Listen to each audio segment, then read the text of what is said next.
morning mga kaigib. For today's video ay magluluto tayo ng ulo ng lamarang mga kaigib. Ito yung kanyang ano. Nabili ko po sa palengke. Siyang isang buong ulo, 1 in 1/4. Yan. Ay pinachop ko na po ito mga kaigib. Ay ang kanya lang po. Ipapaksiw ko na lang po. Saka meron po akong medyo laman na ito. Ay ipiprito ko na lang. Gusto ng mga bata kasi iprito ay. Ay itong ulo ay ating ipapaksiw. Yung mga kaigib po.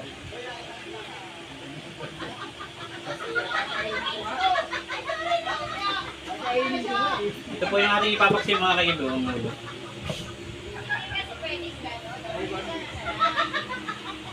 Picture mga anak.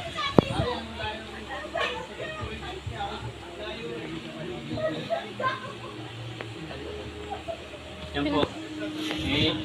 Ipapaksiw na lang natin. Lalagay natin ng ingredient. Unahin natin yung ulo. Para masarap-sarap yung ating ihigop ng ulam. Sariwan-sariwa ho.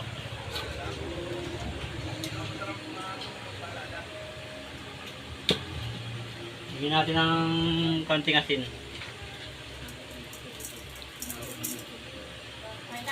Saka itong ating ipiprito rin. Dito sana akong ipiprito eh. Gusto ng bata ay prito. Kaya magprito tayo ng ilan.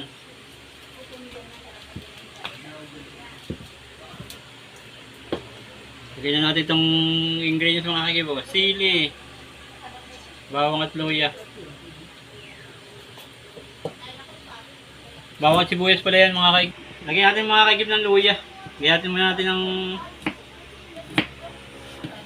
Binugasan ko na po itong luya. Hindi ko na siya minultan.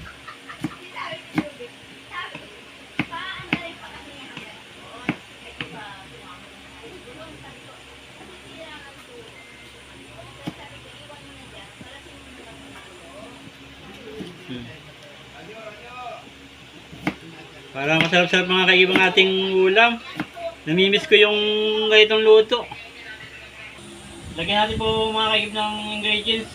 Lagyan natin ng paminta. Saka konting pampasarap. Nakalagay natin yung suka.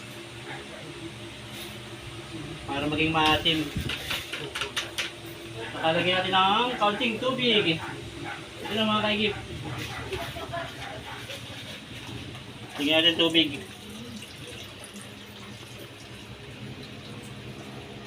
Tala na po natin sa ating burner. Yan.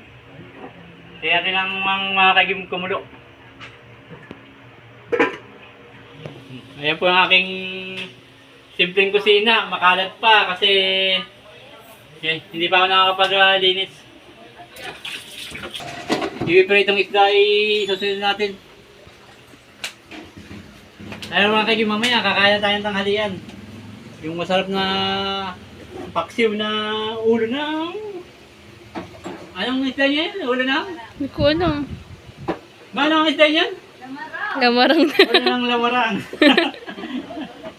Nag-prepare daw tayo mga kaigib sa mga. Masyado tayong malilimutin mga kaigib. Lilimutan ko yung ulo ng lamarang. Sige mga kaigib, update ko na lang kayo mamaya. Ito yung ating ipiprito mamaya. 4 na piraso lang. Saka tingnan po natin yung ating nakasalang na paksiw. Kumukulo na yata.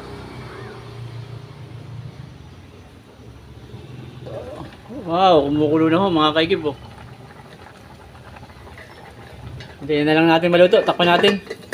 Pasensya na kayo mga kaigib. Medyo madilim yung ating kanat. Wala pa tayong ilaw oh. Pinagagawa ko pa yung ilaw niyan. Ay wala pa tayong budget. Kaya hindi ko pa malagyan ng ilaw ng bukilya. Pinagawa ko po yung kisame niya na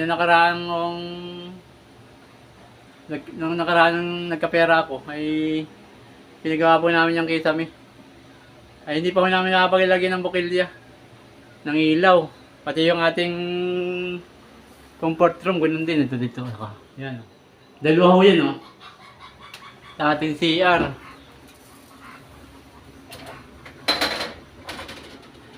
Eh mga kaikip, hindi pa tayo nakakapag-linis. Pero siguro magkakaya naman po natin itong ating video. Mamaya mga kaikip, tingnan natin kung maluluto natin ulam. Mamaya tayo kakain. Update ko po kayo dun sa aming parkingan nung tayo nahuli nung isang araw. Ito lang yung ating tricycle. Ito lang po yung sa labas ng aking bahay. Oh. Ito ho. Diyan po yung nakalagay yung aking tricycle na tarlac. Yan. Yung linya lang na ito ang bawal parkingan. Yung linyang yan kasi pandaw po yan. May malitandaan. Pero dun po sa kabilang na yun, yung kantong yun, papunta dun sa street na yun, papunta ron ay pwede daw parkingan. Dito lang bawal. Kaya hindi tayo makapag-parking ng ating tricycle. Nandun sa kabilang bahay. Bango na ng ating nilulutong ulam mga kaikip. Kung may paksiw na. At yung ating dalaga oh. Hello baby. Subscribe na, invite ka na sa ating channel. Invite mo na sila. Please subscribe to my Papa channel, to Kayib channel. Like na din po kayo and share niyo po. Yan po mga kaigib yung aking... Para po updated kayo sa mga vlog niya. Siya po yung gumawa ng aking channel. Saka siya po yung aking editor. Yung taga-edit ko nung one. Tinuturo-turuan niya po ako mag-edit kaya... Ngayon po ay ako na nag-i-edit. Medyo wala nga aking pag-i-edit. Mga simple-simple lang. Wala yung ibang effects. Kaya pasensyahan nyo mga kaigib mga aking pag-i-edit. Saka patuloy nyo lang pong subaybayan yung aking channel. Saka yung aking mga video. At sisikapin ko pong mapaganda yung mga vlog ko. Para sa inyo mga kaigib. Sige mga kaigib. A few moments later. Tingnan natin mga kaigib kung luto na. Oh. Medyo madilim lang po. At talagang hindi tayo magka-ilaw pa. So.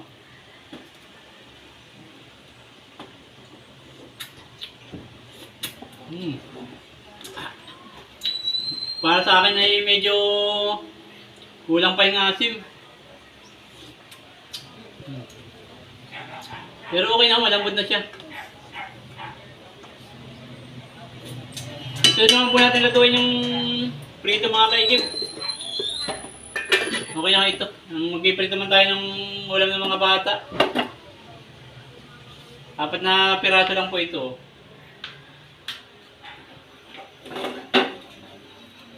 Ano po? Kuha lang po tayo ng mantika. Lagay po natin yung mantika mga kaigib.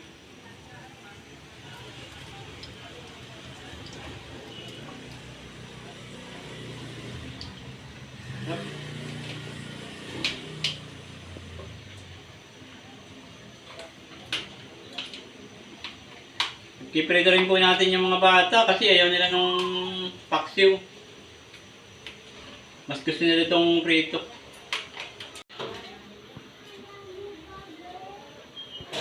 Okay na mga kaigib, mainit na yung mantika. Sala natin yung ating pritong isda.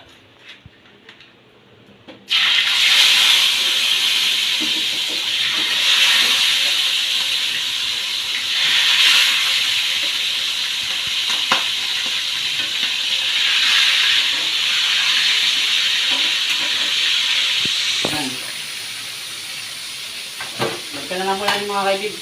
Mamaya natin balikan rin. Balikan rin po natin mga kaigib. Okay na yung cut. Okay na yung kabaak. Try natin balikan rin. Yun o, mapula-pula na.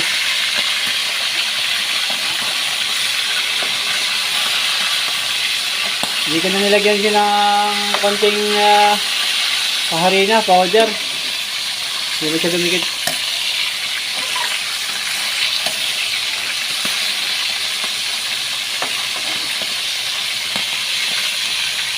Yan o, luto na po. Tangin na po natin mga kaikib. Luto na yung ating prito.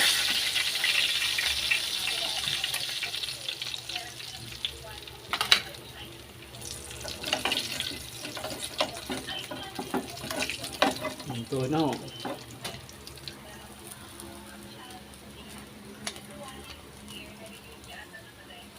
Yan na po mga kaikib yung aming ulam o.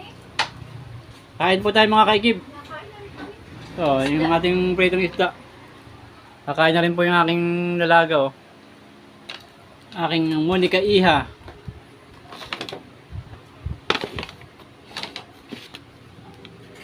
Lagyan natin ng nilagyan niya po ng lamang loob oh, yung laman ng isda. Bito ko ba yun?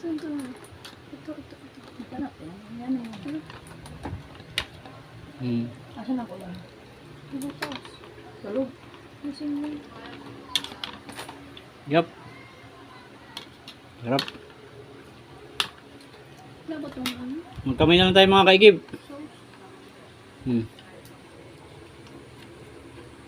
Yaw, yummy.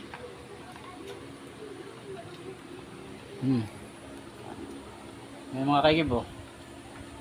Unang subo mga kaikib. Sarap.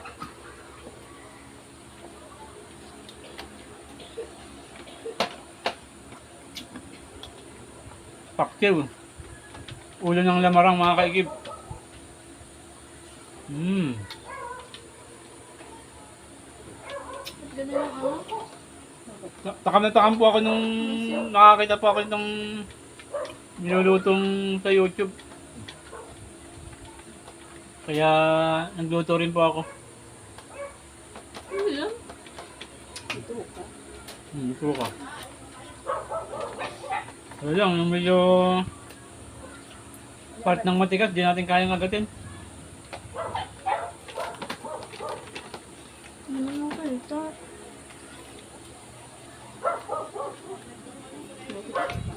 Ang kalita.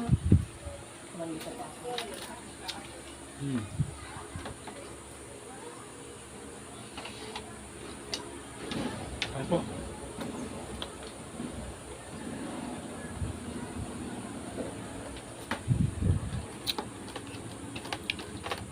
Ang kabaw ka. Asan kasi?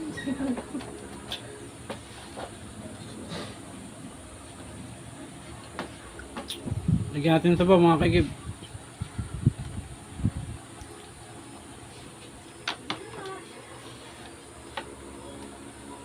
Ito yung ano, yung bituka. Ano po? Ilan be? Ang tawag.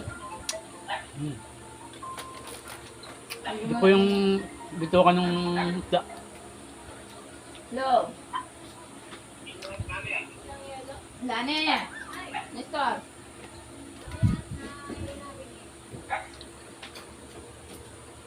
May daw, may nabili. Ilang pong yelo sa inyo? Ikaw, be? 4. Ano ko tayo? Ako na. Thank you for watching. See you next vlog. Bye-bye. See you next vlog mga kaikib. Bye-bye.